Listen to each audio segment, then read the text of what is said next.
Good morning, everyone, and welcome to the PivotBoss pre-market video for Tuesday, May 9th, 2023. I am Frank Ochoa, aka PivotBoss. Happy Tuesday, everyone. Real quickly, before we get to the charts, I do want to remind you to join me later on this afternoon, actually at 12 noon Central or 1 o'clock p.m. Eastern Time. We will be hosting the live free educational webinar here. If you come down here to pivotboss.com/profits, it'll take you to our flash page here for Swing Trade Pro 2.0. Just below here, you'll see free educational webinar, Making Money with Trade Sequences, Tuesday, May 9th, 2023 at 12 p.m. Central Time. You click on the details below, it takes you to the webinar section here. And this is your link right here to join the webinar. You can click on that link right there.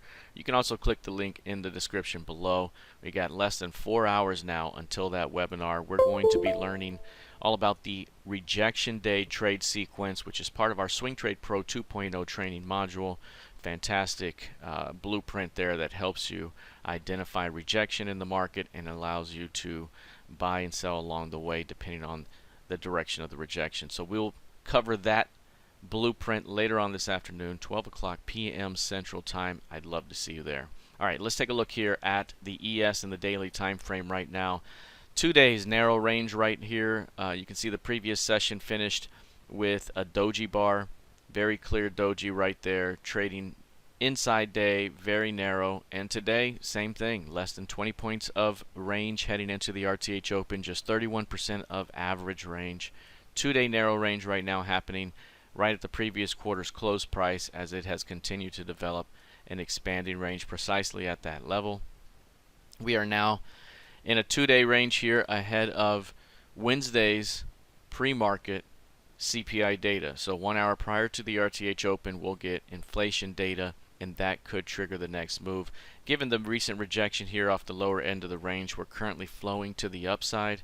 So right now, the early idea here, keep an eye on the previous session's low. Any rejection right now could be an opportunity for a day trade back to the previous session's highs, perhaps an outside day briefly, but not really anticipating a full-on breakout just yet. So fading one edge to get to the other could be a great intraday day trade opportunity, but until we see a breakout from the 2-day range here, we're kind of stuck heading into tomorrow's pre-market report. If we take a look here at the NQ, similar type of price action. This one's near the previous quarter's high and close, sitting right here at the previous month's high and close. These are two different months closing at the same zone.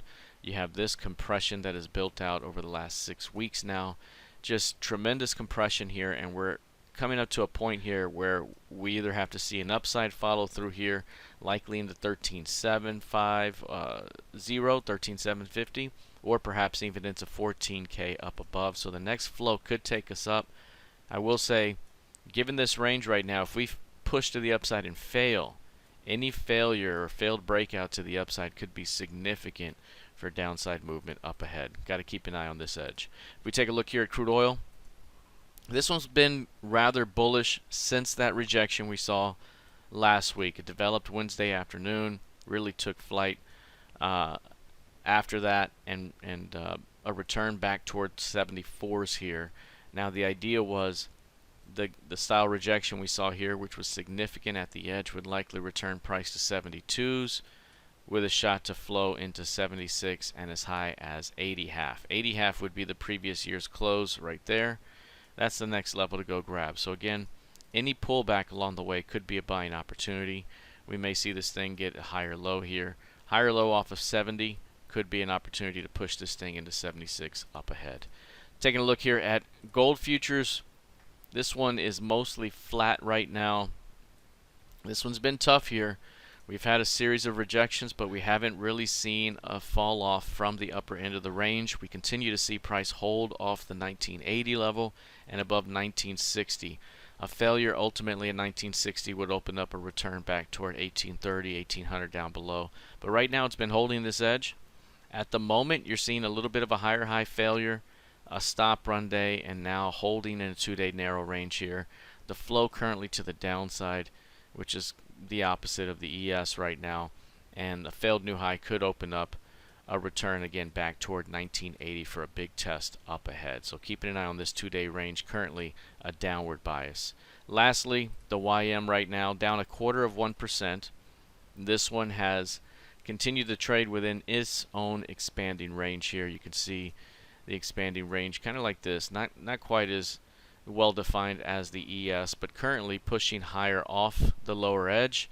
And right now a failed new low again. This is the spot right here to defend the previous session's low and push it to the opposite edge. There could be an outside day that happens at some point later today to the upside, even if we ultimately fall back in and stay within the 2-day range heading into the close. So again, inflation data coming up tomorrow prior to the RTH Open, which could give us a great dose of volatility heading into the rest of the week.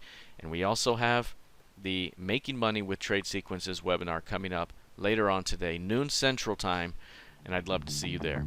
Using the link description below, you'll be able to jump into that webinar. All right, everyone, have a fantastic rest of your day, and I'll see you in the trading room. Take care.